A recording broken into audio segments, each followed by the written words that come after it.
প্রথমেই দেখে নেব আজকের সংবাদ শিরোনাম, পরে বিস্তারিত। দুর্নীতি করলে 1 সেকেন্ডে দল থেকে বাদ, হুঁশিয়ারি মমতার। ইভিএম পাহারায় কর্মীদের বিশেষ দাওয়াই। সুপ্রিম নির্দেশে বাংলায় বড় ধাক্কা, 34 লক্ষ মানুষের ভোট দেওয়া অনিশ্চিত। কল্যাণ বন্দ্যোপাধ্যায়ের আর্জি খারিজ করল আদালত। উত্তরের সফরে বিয়ের আসরে প্রধানমন্ত্রী। মেফেয়ার রিসোর্টে শ্রেয়া অক্ষয়কে আশীর্বাদ মোদির, সৌজন্য দেখে মুগ্ধ নেটপাড়া। বাংলা নির্বাচনে আসন কমছে বিজেপির। সরকার গড়তে যে কোনো পথ খোলা রাখার কৌশল কেন্দ্রীয় স্বরাষ্ট্রমন্ত্রীর। ডিলিমিটেশন ও নারী সংরক্ষণ বিল নিয়ে উত্তপ্ত সংসদ, স্বচ্ছতা নিয়ে প্রশ্ন তুলে কেন্দ্রকে সরাসরি তোপ রাহুল গান্ধীর।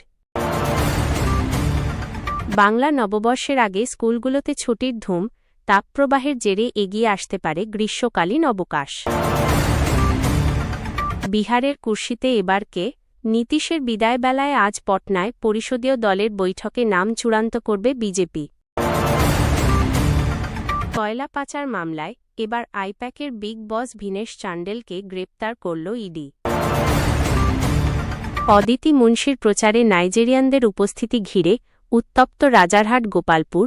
নির্বাচনী আচরণবিধি লঙ্ঘনের অভিযোগে কমিশনের দ্বারস্থ বিজেপি।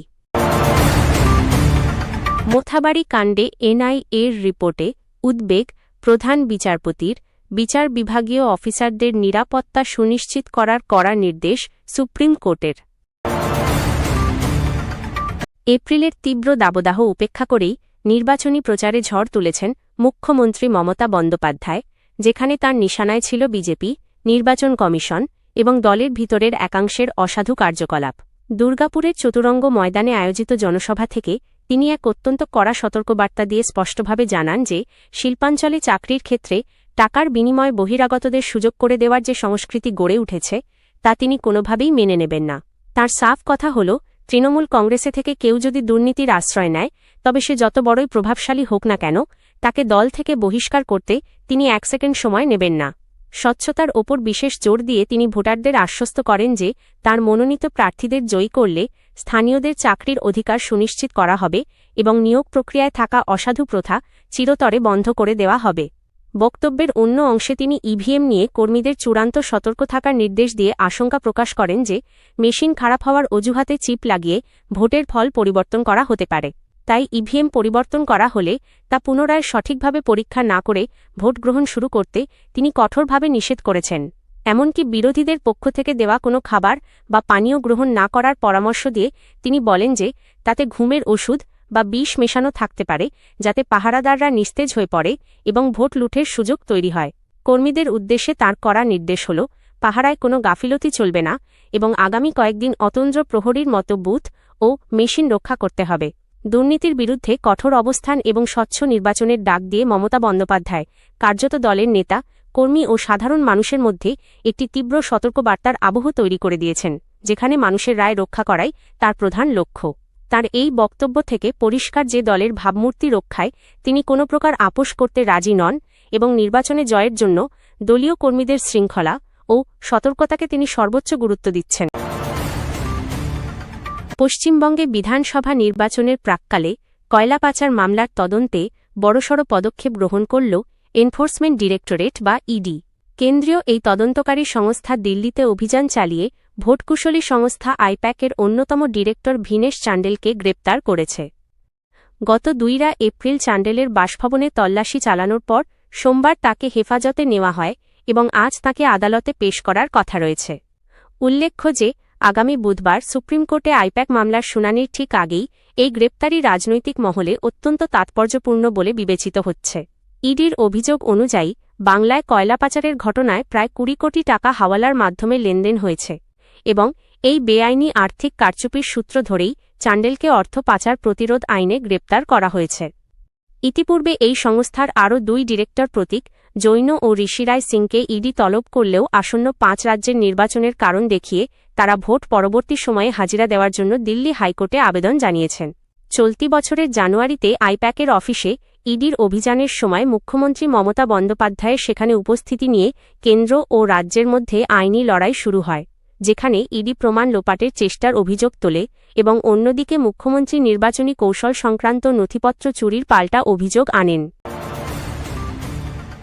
2026 সালের বিধানসভা নির্বাচনের প্রাক্কালে বড়সড় আইনি ধাক্কার মুখে পড়লেন ভোটার তালিকা থেকে বাদ পড়া লক্ষ লক্ষ মানুষ, কারণ ভোটার তালিকায় নাম অন্তর্ভুক্তির অন্তর্বর্তীকালীন দাবি সরাসরি খারিজ করে দিয়েছে সুপ্রিম কোর্ট।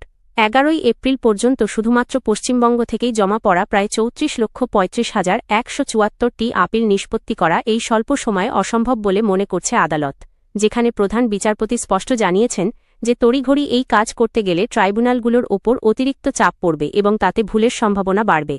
আবেদনকারীদের পক্ষে প্রবীণ আইনজীবী কল্যাণ বন্দ্যোপাধ্যায় সম্পূরক তালিকার মাধ্যমে ভোটাধিকার রক্ষার সওয়াল করলেও নির্বাচন কমিশন প্রযুক্তিগত ও প্রশাসনিক জটিলতার কথা তুলে ধরে বর্তমান আইনি প্রক্রিয়া বজায় রাখার পক্ষে মত দেয়। বিচারপতি জেবি পারদিওয়ালা এবং বিচারপতি বাগচি স্বচ্ছতা ও যাচাই প্রক্রিয়ার ওপর গুরুত্ব দিয়ে মধ্যপন্থা খোঁজার চেষ্টা করলেও আদালতের প্রাথমিক অবস্থানে এটা স্পষ্ট যে নির্বাচনের আগে তড়িঘড়ি নাম তোলার সম্ভাবনা ক্ষীণ, যা লক্ষ লক্ষ ভোটারের ভবিষ্যৎ অনিশ্চিত করে তুলে রাজনৈতিক মহলে তীব্র চাঞ্চল্য তৈরি করেছে। শিলিগুড়ির মেফেয়ার টি রিসোর্টে উত্তরবঙ্গ সফররত প্রধানমন্ত্রী নরেন্দ্র মোদী আচমকা শ্রেয়া ও অক্ষয় জৈনের বিয়ের আসরে উপস্থিত হয়ে সবাইকে চমকে দিয়েছেন এবং সেই মুহূর্তের ভিডিওটি বর্তমানে সোশ্যাল মিডিয়ায় ঝড়ের গতিতে ভাইরাল হয়েছে। নবদম্পতিকে আশীর্বাদ করার পাশাপাশি প্রধানমন্ত্রী ওই একই রিসোর্টে নিজের অবস্থানের কারণে আমন্ত্রিত অতিথিদের যাতায়াতে যে সাময়িক অসুবিধা হয়েছে তার জন্য অত্যন্ত সৌজন্যের সাথে ক্ষমা প্রার্থনা করেছেন।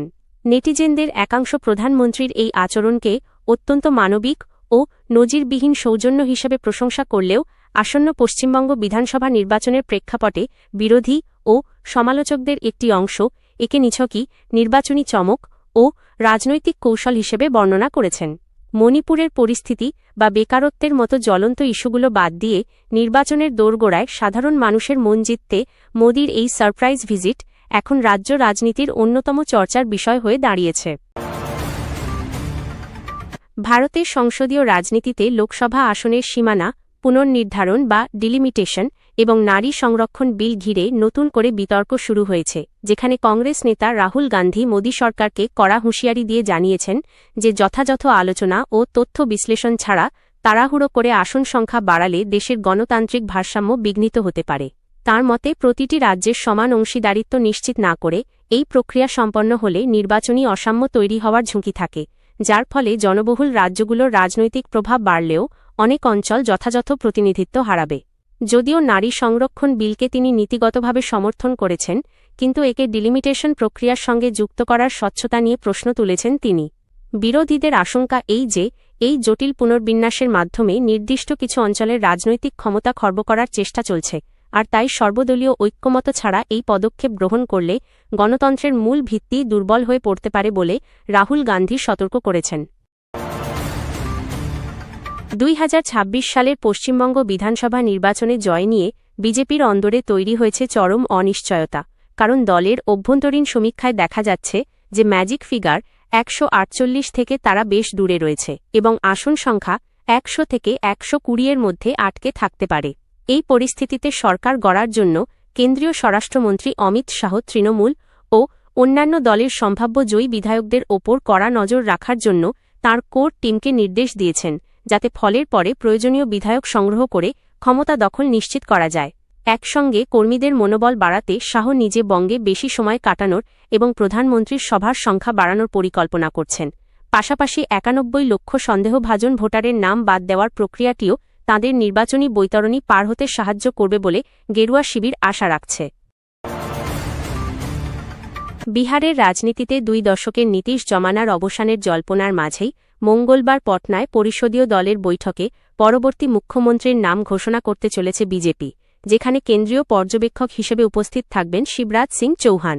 14 এপ্রিল নীতিশ কুমার শেষ ক্যাবিনেট মিটিংয়ের পর রাজ্যপালের কাছে পদত্যাগপত্র জমা দিতে পারেন এবং 15 এপ্রিল প্রধানমন্ত্রী মোদী ও অমিত শাহের উপস্থিতিতে এনডিএ জোটের নতুন মন্ত্রিসভার শপথ গ্রহণ করার কথা রয়েছে।